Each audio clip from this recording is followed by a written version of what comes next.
Trinetra eye hospital advanced cataract and laser centre సూది మందు కుట్టు లేకుండా ఫాకో సర్జరీ ద్వారా కేవలం గంటలోనే ఆపరేషన్ చేసి డిశ్చార్జ్ చేయబడును. పాత బస్టాండ్ పక్కన అక్షయ రెస్టారెంట్ వెనుక సిద్దిపేట. జేబీఎంలు మరి మన జిల్లెలగూడ జిల్లగడ్డ ఎస్సీ ఎస్టీ గురుకుల్ పాఠశాలలో మరి వివేక్ మరణం చాలా బాధాకరం, చాలా కలిచివేసింది. చిన్నారి పసిబాలుడు 8th క్లాస్ చదువుతున్నటువంటి విద్యార్థి మరి చనిపోవడం మనందరికీ కూడా చాలా బాధనే కలిగించింది. ముఖ్యంగా ఇక్కడ జరుగుతున్నటువంటి దాని మీద మరి పూర్తిస్థాయి దర్యాప్తు కోసం మరి కలెక్టర్ గారిని మరి సిపి గారిని ఆదేశించడం జరిగింది. మరి ఎంక్వైరీ ఆఫీసర్గా మరి ఈడీ ఎస్సీ కార్పొరేషన్ విజయభార్గవ్ గారిని కలెక్టర్ గారు ఈరోజే ఆదేశిస్తామని చెప్పడం జరిగింది. మరి పూర్తిస్థాయి నివేదిక తెప్పించి మరి దోషులు ఎంతటి వారైనా మరి కఠినంగా శిక్షించబడతారు. మరి అన్న ఉపాధ్యాయుల ప్రమేయం ఉందా, మరి ప్రిన్సిపల్ గారి ప్రమేయం ఉందా అనే కోణంలో మరి పోలీసులు దర్యాప్తు చేస్తూ ఉన్నారు. మరి ఏసీపీ సదానందం గారు మరి ప్రత్యేకమైన శ్రద్ధ తీసుకొని దీనిపై పోలీస్ శాఖ తరఫున వారకు రిపోర్ట్ ఇస్తారు. మరి జిల్లా కలెక్టరు నియమించినటువంటి మరి ఎస్సీ కార్పొరేషన్ ఈడీ విజయభార్గవ్ గారు కూడా ఒక నివేదిక ఇచ్చిన తర్వాత మరి పోస్ట్ మార్టం రిపోర్ట్ కూడా పరిశీలించవలసిన అవసరం ఉన్నది. అది వచ్చిన తర్వాత కూడా మరి 3 రిపోర్టు క్లారిఫై చేసుకొని మరి దోషులు ఎవరైనా ఎంతటి వారైనా మరి శిక్షించబడతారు.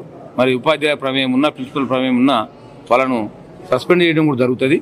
మరి ఎట్లా చనిపోయిన కోణంలోనే దర్యాప్తు జరుగుతుంది. నేను కూడా చాలామంది ఆ రోజు పిల్లలు 12 మంది పిల్లలు ఉన్నారు, వాళ్ళు విచారించిన మరి అక్కడ హరీష్ అనే ఒక ఉపాధ్యాయుడు మరి మిగతా వాళ్ళని కూడా విచారణ జరిపించినాం.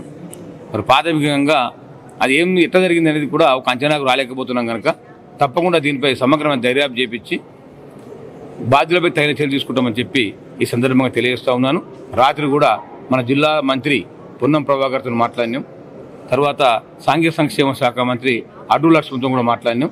తప్పకుండా వాళ్ళు కూడా ఏది ఏమైనా మీరు పోయిరండి, విషయాలు తెలుసుకురండి, తప్పకుండా దర్యాప్తు జరిపించి దోషులు ఎవరైనా ఉంటే ఎట్లా జరిగిందో తెలుసుకొని తప్పకుండా చర్యలు తీసుకోవాలని చెప్పి కూడా వాళ్ళు కూడా తగినటువంటి ఆదేశాలు ఇవ్వడం జరిగింది. ఏది ఏమైనా మన వాళ్ళకు వివేక్ కుటుంబానికి తప్పకుండా న్యాయం చేస్తాం. దోషులు శిక్షించే వరకు మా ఎస్సీ ఎస్టీ కమిషన్ వరకు అండగా ఉంటుందని చెప్పి కూడా ఈ సందర్భంగా తెలియజేస్తా ఉన్నాను. మరి ఆర్డీఓ గారు కానీ మన ఏసీపీ గారు కానీ ఇక్కడ ఉన్నటువంటి మా ఈడీఎస్ కార్పొరేషన్ అందరూ కూడా మా యొక్క చారి గారు మా యొక్క గురుకులకు సంబంధించినటువంటి మన ఆఫీసరు వారు కూడా ఆర్సీఓ గారు తప్పకుండా దీనిపై ప్రత్యేక శ్రద్ధ వహించి మరి దోషులను మరి వాళ్ళు దొరికే విధంగా అందరూ కూడా చర్యలు తీసుకోవాలని చెప్పి కూడా మేము కోరుతాం.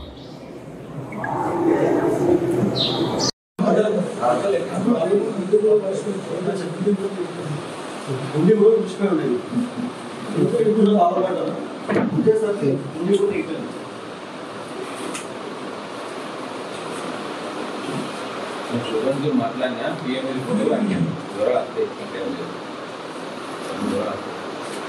సార్ నమస్తే సార్, మా అబ్బాయికి అయితే న్యాయం జరగాలి. ఎందుకంటే అది కావాలని చేసారు.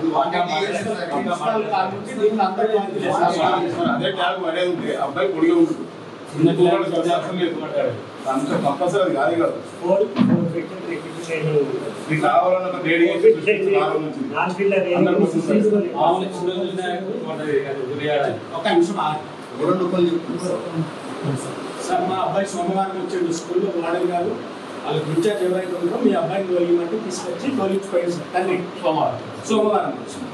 మంగళవారం రోజు 24 గంటలు దాటలేదు సార్. మా అబ్బాయిని వాళ్ళని హత్య చేసింది సార్. హత్య గురువు బయట చేయాలి, ఇక్కడ సిబ్బంది ప్రిన్సిపల్ మీరేనా మేడం? మా అబ్బాయిని అయితే లేకుండా చేసింది సార్. మేడం భూమి మీద లేకుండా, మా నాన్న లేకుండా